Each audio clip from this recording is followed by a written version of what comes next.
जय श्री बालाजी चैनल में आपका हार्दिक स्वागत है। तो बाबा आज आप हमें कोई ज्ञान की बातें बताइए फिर से। पहले तो मैं चैनल के माध्यम से जो भी इस वीडियो को देख रहे हैं सभी दर्शकों को, भाई बंधुओं को, माता बहनों को, छोटे बड़ों को, सबको मेरा प्रणाम। और जिस प्रकार बालाजी हम पर कृपा है ऐसे सब पे करें। आज मैं हमारे आकोदा गांव का एक बहुत ही अच्छा उदाहरण देता हूँ और मैं उस महिला को बार बार लख लख प्रणाम करता हूँ।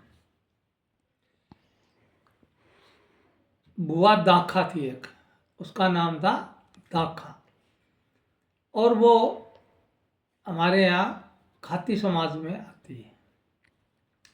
तो उनका जो चरित्र का बारे में आपको बता रहा हूँ, तो विधवा थी और यहाँ भाइयों के पास रह रही थी। तो उनकी एक विशेषता थी कि प्यार स्नेह इतना था कि भाई उनको बहुत प्रेम से रखते थे।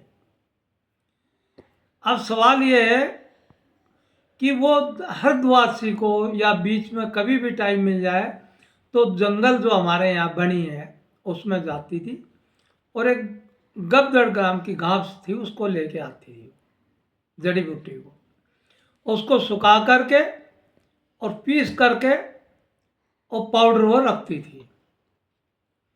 वो पाउडर ये काम आता था कि किसी के कट गया हो, लग गई हो चोट, ठोकर लगी हो, मतलब छिल जाना, खून बह रहा हो, तो वो जरा सा पाउडर अगर उन बुआ के पास आप जाके मांगते तो निःशुल्क और बेहिचक और बगैर देर लगाए वो आपको पाउडर की एक चूटी देती थी।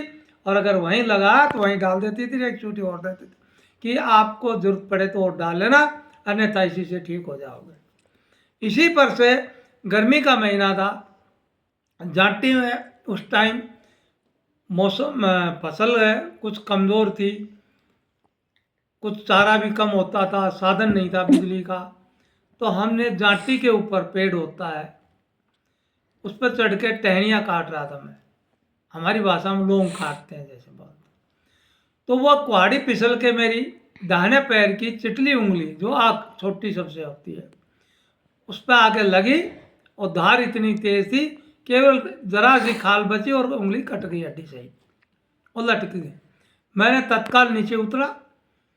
पहले खेत में क्या है कि जब खाद डालते थे देसी तो कुर्डी के अंदर जैसे कपड़ा अच्छी तरह डाल देते थे, वो कपड़ा एक पड़ा था वहाँ, मैंने उसमें से पाड़ा और उसको वापस बांध दिया अच्छा जोड़ के, ताकि ये टूट के अलग ना हो।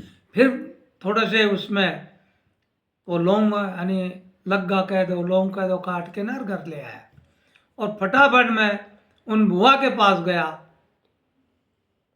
और उनने मेरे को एक चुटकी भर वहाँ दी और एक चुटकी मेरे को कि आप और डाल लेना घर जाके। मैंने वो लगाई थी तो आज भी याद है कि उसके बाद मैंने कोई न प्लास्टर किया, न किसी डॉक्टर की सलाह ली, न डॉक्टर के पास गया और वैसे जुड़ गई। आज भी वो उंगली वैसे जैसे पहले थी वैसे है। तो ये उनकी विशेषता थी, ये उनकी महानता है।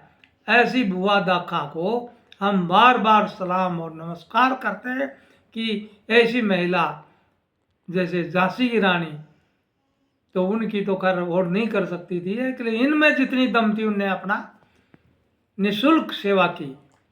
इसको कहते हैं कि किसी के लिए अपना सेवा करना। सेवा का भाव ये होता है निःशुल्क।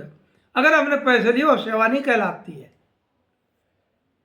सेवा के संबंध में मैं फिर कभी बात करूंगा, कुछ हमारे जो सर्विस वालों से संबंध है उसका, उसके बारे में हम फिर विस्तार से बात करें।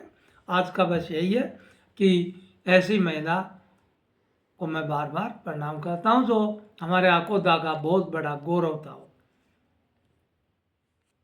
दाखा धन्यवाद। नाम से जानी जाती थी और उसको बहुत बहुत धन्यवाद। जय बालाजी। धन्यवाद।